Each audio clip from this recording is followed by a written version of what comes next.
Three, two, one.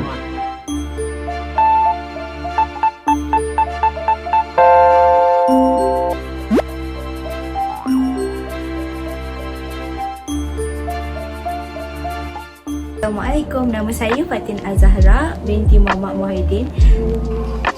Assalamualaikum warahmatullahi wabarakatuh. Nama saya Nur Azla binti Muhammad Afni. Assalamualaikum, saya Zulaika binti Zulkarnain. Hai, Assalamualaikum. Saya Usul Khatimah Aliyah binti Azmi. Hai, Assalamualaikum. Nama saya Nur Syafiqah binti Nasaruddin. Dalam era globalisasi ini, manusia mudah terpengaruh dengan peredaran semasa lagi-lagi pada zaman IT yang membolehkan kita mengakses banyak info ataupun kita panggil sebagai trend.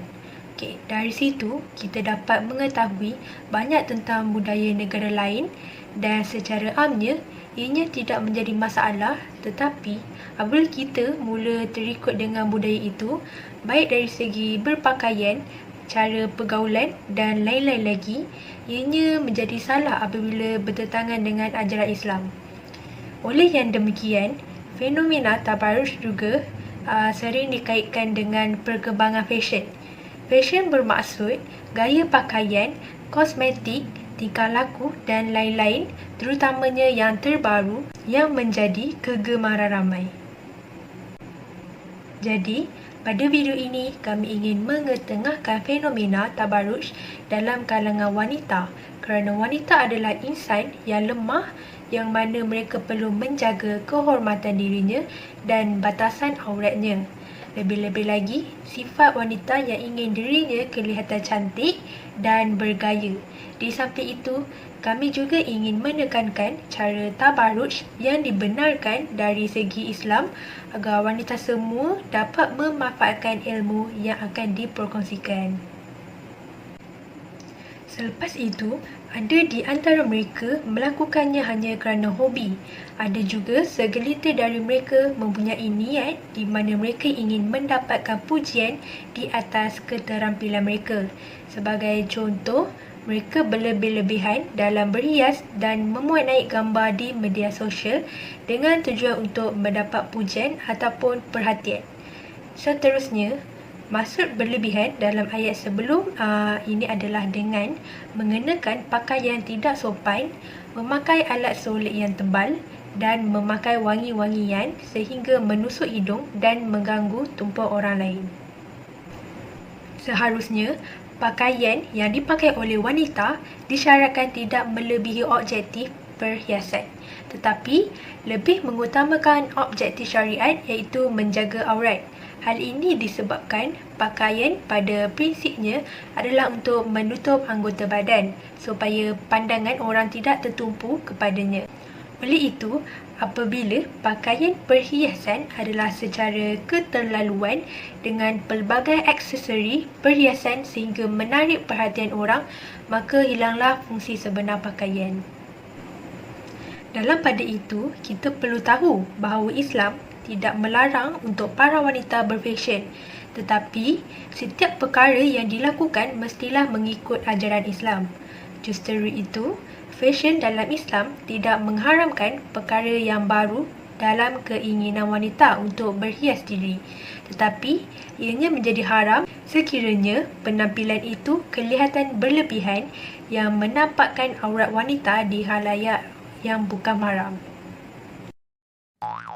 Tentang bahagian definisi bagi fenomena tabarruj bagi kalangan wanita muslimah, saya akan menerangkan tentang definisi tabarruj, aurat dan fenomena.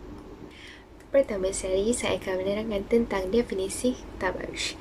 Definisi tabarruj yang saya ambil daripada Kamus Al-Miftah bermaksud berhias diri. Tabarruj asalnya merupakan perkataan bahasa Arab yang secara geranya bermaksud menghias. Dalam Islam, konsep tabarruj lebih menuju ke arah wanita kerana mereka selalu memperagakan dan menunjukkan kecantikan dan kejelitaan yang ada pada dirinya untuk menarik perhatian kaum lelaki dari aspek syahwat. Di dalam Al-Quran iaitu surah Al-Ahzab ayat yang ke-33 yang membawa maksud, dan janganlah kamu hias dan bertingkah laku seperti orang-orang jahiliah dahulu dapat dikaitkan dengan konsep tabaruj.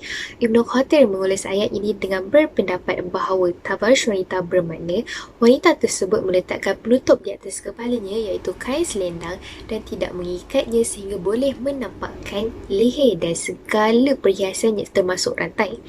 Pendapat Abu Ubaidah pula, tabaruj bermaksud seorang wanita menendahkan kecantikannya yang boleh membuatkan orang lelaki gairah melihatnya. Apabila kita mendengar perkataan tabaruj sangatlah berkait rapat dengan aurat. Seterusnya, saya akan menerangkan tentang definisi aurat. Definisi aurat yang saya ambil daripada Kamus Dewan dapat dibahagikan kepada 3. Pertama, anggota badan yang tidak dapat dilihat oleh orang ramai daripada hukum Islam. Kedua, kemaluan. Dan ketiga, telanjang. Selain itu, aurat juga dimaksudkan sebahagian bahagian badan yang tidak boleh dilihat oleh orang ramai. Di dalam Islam, aurat bagi seorang lelaki merupakan pusat hingga lutut dan sebagai seorang wanita pula iaitu seluruh tubuh badannya kecuali muka dan kedua-dua belah tapak tangan. Seterusnya, saya akan menerangkan tentang definisi fenomena. Menurut Kamus Dewan edisi keempat, fenomena didefinisikan sebagai sesuatu kenyataan atau kejadian yang dapat diperhatikan dan dijelaskan secara saintifik. Fenomena tabaruj sering kali dikaitkan dengan fashion pada wanita. Al-Zahabi berpendapat fashion adalah sesuatu yang berkembang secara pantas dan pesat mengikut peredaran zaman. Fenomena berfashion dapat dilihat amat berbeza pada setiap zaman.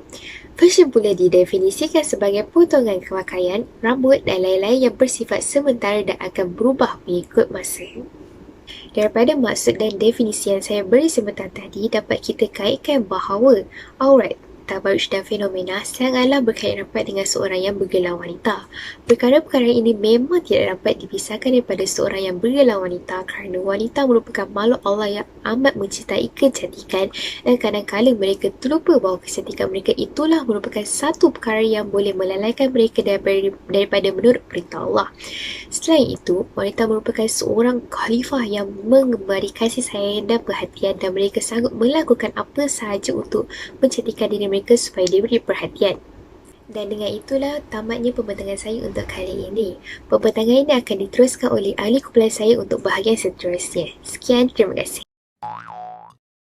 Saya ingin membentangkan faktor tabaruj dalam kalangan wanita muslimah. Fenomena tabaruj di kalangan manusia kini semakin berluasa terutamanya di kalangan wanita.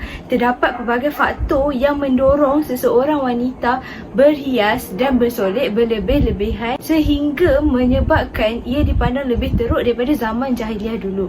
Surah Al-Ahzab ayat yang ke-33 mengatakan, dan janganlah kamu berhias dan bertingkah laku seperti orang-orang jahiliah dahulu. Al-Ahzab ayat 3. Ini menunjukkan bahawa perbuatan itu amatlah sekali dilarang di dalam Islam. Oleh itu, marilah kita kupaskan faktor-faktor tabaruj dalam kalangan wanita muslimah ini. Okey, faktor yang pertamanya adalah keimanan yang semakin terhakis.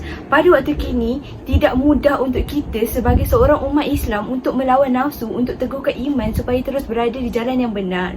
Akan tetapi tidak dinafikan juga bahawa kegagalan kita memahami ajaran Islam yang sebenarnya adalah kerana kelemahan iman terhadap Allah dan Rasulnya, sehingga menyebabkan individu Islam tersebut menyimpang dari konsep berhias dan bertabaruj yang dibenarkan dalam Islam. Misalnya, yang kita dapat pada hari ini, kita seharusnya mempraktikkan berhias dan bersolek untuk suami ketika berada di rumah. Akan tetapi berbeza dengan situasi yang sekarang di mananya kebanyakannya para wanita berdandan hanya ketika berada di luar rumah. Contohnya ketika berada di tempat kerja ataupun keluar berjalan-jalan. Oleh itu, adalah sangat penting bahawa seorang wanita Islam itu mengawal nafsu mereka daripada terjerumus kepada perkara-perkara yang merosakkan akidah dan mendalami semula hukum hakam agama dan mempraktikannya di dalam kehidupan seharian kita.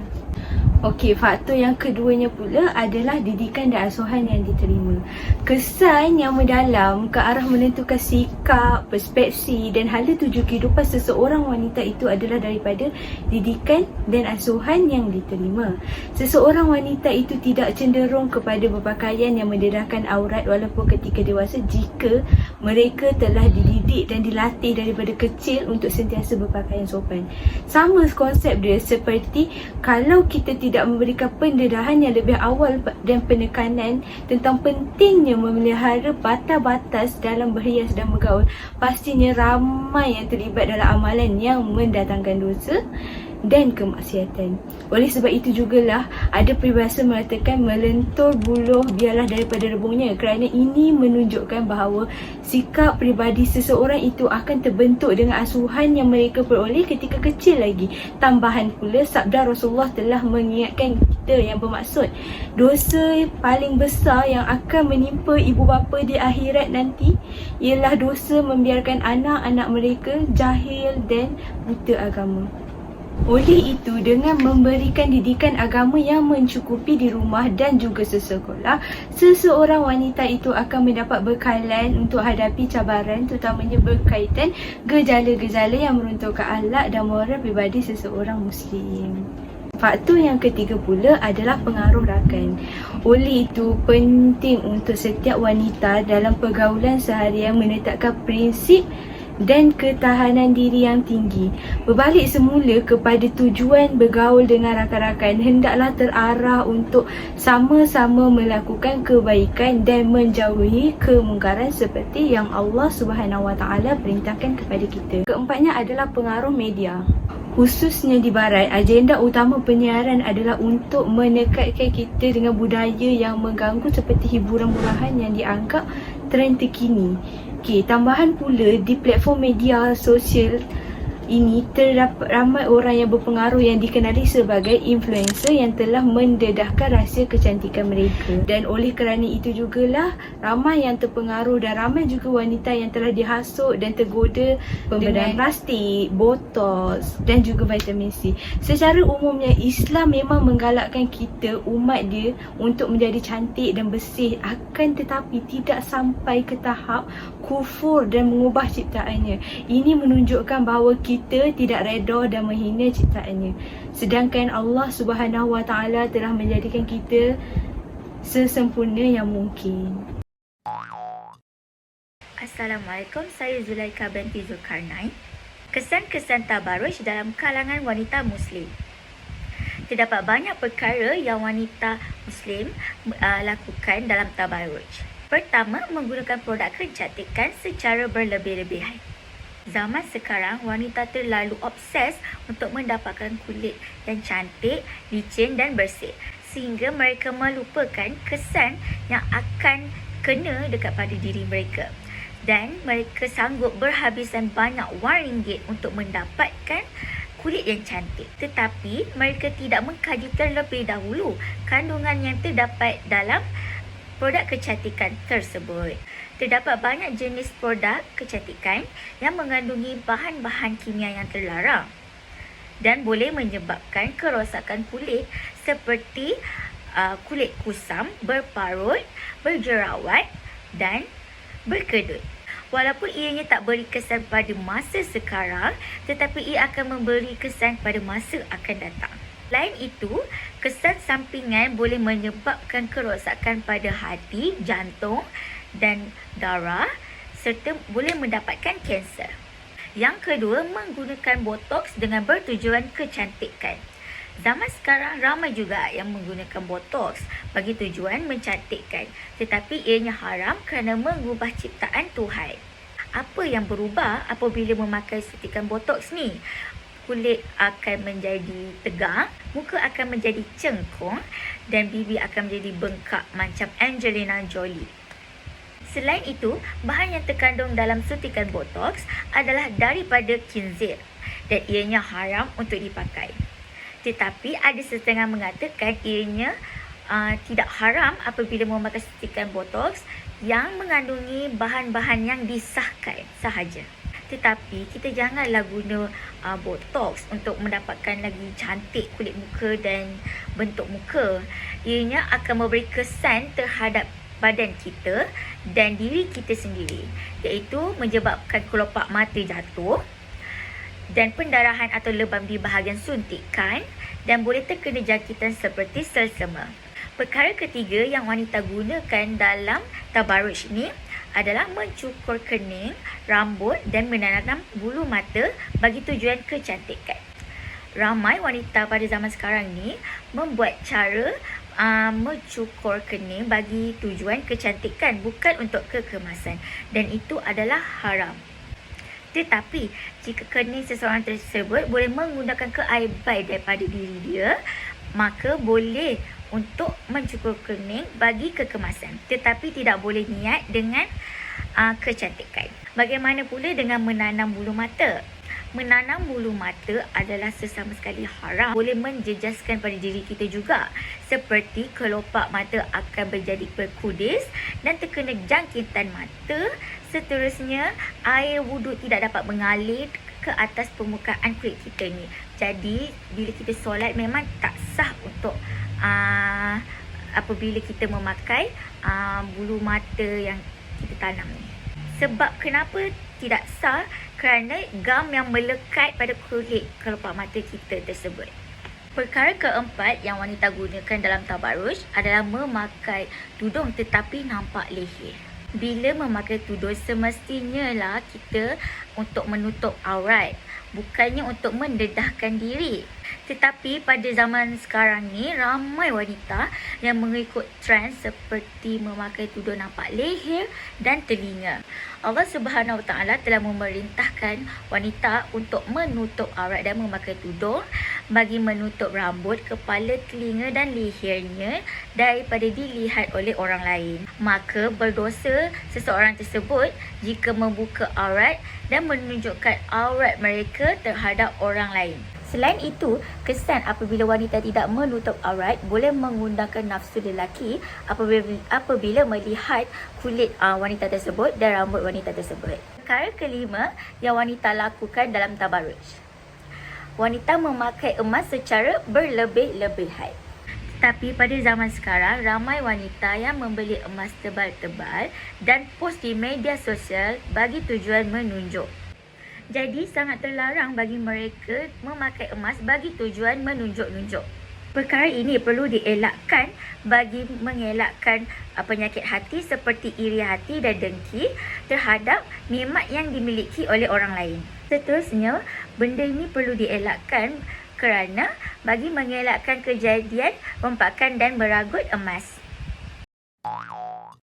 Cara untuk mengatasi tabaruj di kalangan wanita ialah seseorang itu perlu menundukkan pandangannya. Kedua, tidak bergaul bebas. Ketiga, mengenakan pakaian sesuai syariat Islam. Dan keempat, tidak memakai wangi-wangi yang berlebihan.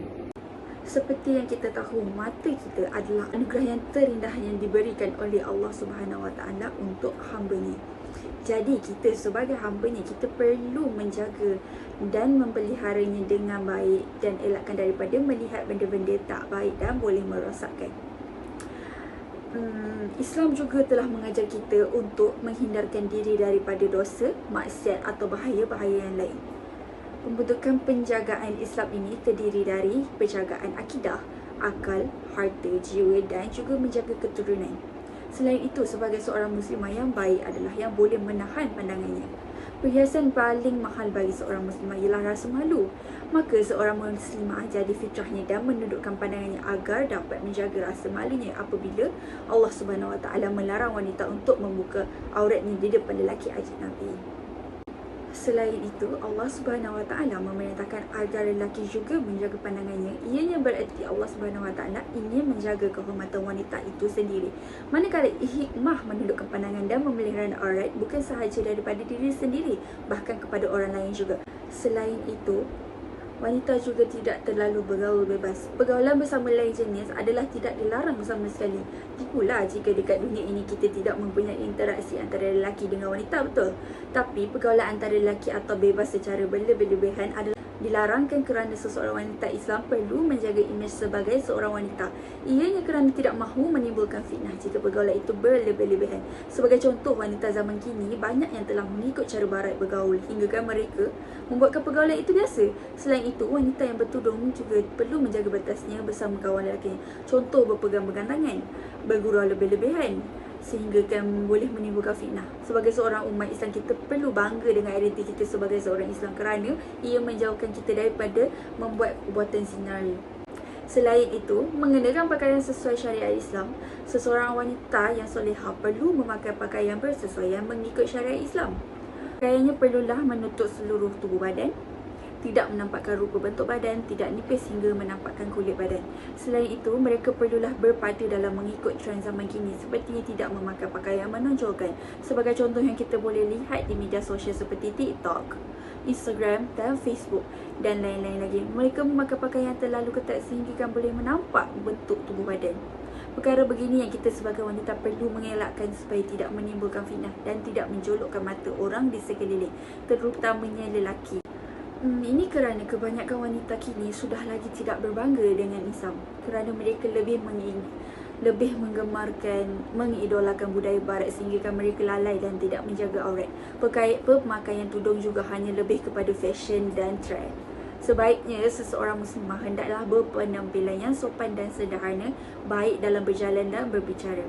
Kita juga sebagai seorang wanita boleh menjadikan Sayyidatina Fatimah Az-Zahra sebagai contoh, di mana beliau sehingga beliau meninggal juga beliau sangat malu untuk menunjukkan auratnya di depan lelaki. Bukan sahaja lelaki tetapi di depan kalangan wanita juga dia sangatlah malu. Jadi kita perlu ambil beliau sebagai contoh untuk kita. Yang terakhir, cara untuk mengatasi tabarruj adalah tidak menggunakan wangi-wangian yang berlebihan. Pada zaman sekarang, wangi-wangian boleh dirujukkan sebagai perfume, bedak dan apa saja yang memberi wangian yang sangat kuat sehingga menarik perhatian sekeliling yang menghidupnya. Wangian bagi wanita jikalau di luar rumah atau bersama orang yang bukan mahram adalah dilarang sama sekali kerana ia hanyalah boleh memakai wangian itu hanya cukup sekadar diri sendiri yang bau. Janganlah wanita itu meninggalkan bau-bauannya sehingga menimbulkan fitnah. Ia adalah sebuah hadis daripada Abu Musa Al-Asy'ari radhiyallahu anhu berbahawa Nabi SAW telah bersabda, mana-mana perempuan yang mengenakan wangian dan berjalan melewati satu kaum dan didapati baunya. Sekian sahaja daripada saya cara untuk mengatasi tabarruj di kalangan wanita. Terima kasih. Bye-bye!